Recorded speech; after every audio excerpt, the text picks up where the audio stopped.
Hey, hi everyone, welcome back to our channel. Firstly మా first video అనేది ఏ content మీద start చేయాలి అని మేము మా టీం కన్ఫ్యూజన్లో ఉన్నప్పుడు ఫస్ట్ వీడియో అనేది అమ్మవారి ఆశీస్సులతో మొదలు పెట్టాలని మేము డిసైడ్ అయ్యాము. సో మా ఊర్లో దసరా ఫెస్టివల్ అనేది ఎలా జరుపుకుంటాం అనేది మేము మీ ముందుకు ఇది తీసుకురావాలని డిసైడ్ అయ్యాము. సో ఈ వీడియోలో మా ఊర్లో జరిగే దసరా ఫెస్టివల్ను నంద్యాలమ్మ తల్లి ఆలయంలో ఎలా జరుపుకుంటారనేది మేము ముందుకు తీసుకురావడం అనేది జరిగింది. ఇక్కడ అమ్మవారు మనకు 11 రోజులకు గాను 11 రూపాలలో మనకి దర్శనమిస్తుంది. ఫర్దర్గా ఈ వీడియోలో మీరు ఆ రూపాలను చూడవచ్చు. సో ఇక్కడ మేమైతే లిస్ట్ ఇవ్వడం జరిగింది, ఏ రోజు ఏ రూపాలలో అమ్మవారు మనకు దర్శనమిస్తుంది అని చెప్పేసి.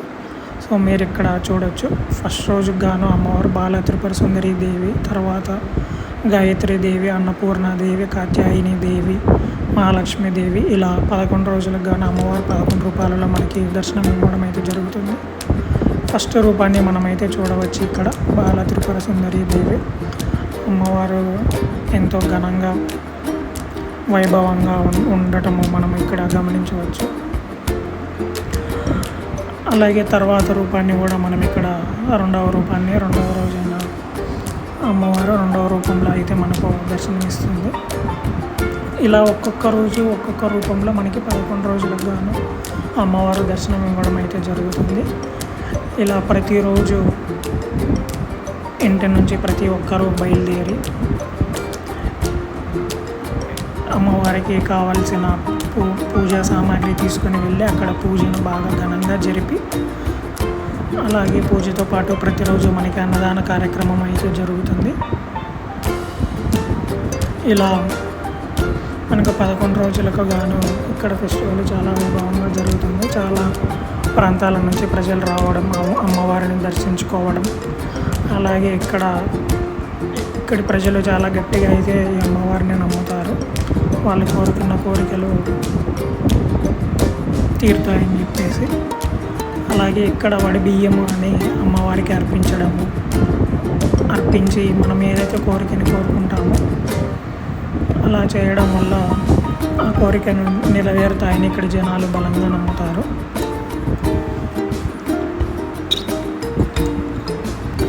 అలాగే మనం ఇక్కడైతే చూడవచ్చు తర్వాతి రూపము.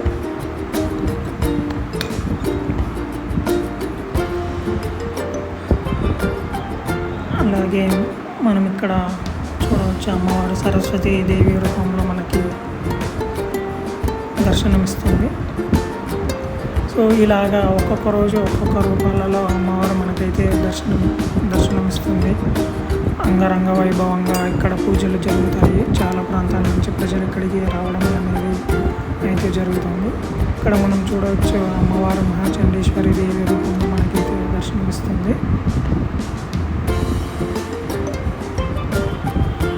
ఇలా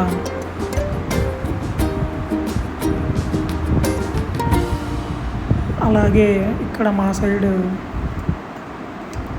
11 రోజులు పూజలు కంప్లీట్ అయిన తర్వాత చివరి రోజు అనగా ఈరోజు సండే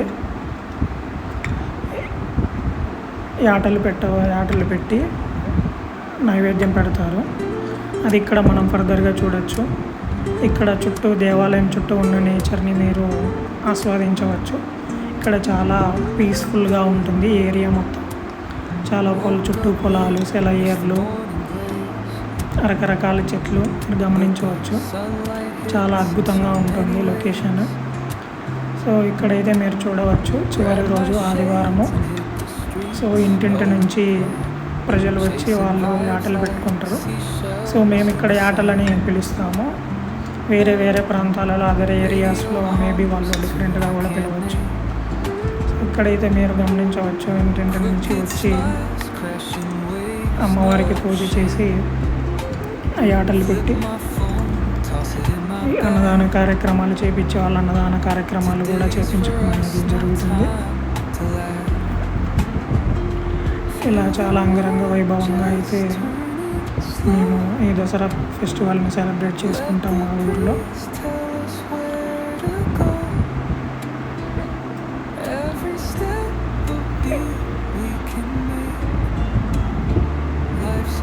ఐ హోప్ మీకు ఈ వీడియో నచ్చిందని అనుకుంటున్నాను. నెక్స్ట్ వీడియోలో మనం డిఫరెంట్ కంటెంట్తో మళ్ళీ కలుద్దాం. మీకు ఈ వీడియో నచ్చినట్లయితే మీ ఒపీనియన్ని కమెంట్స్లో తెలపండి. అలాగే లైక్ చేయండి, షేర్ చేయండి, సబ్స్క్రైబ్ చేయండి. Thank you so much for your support.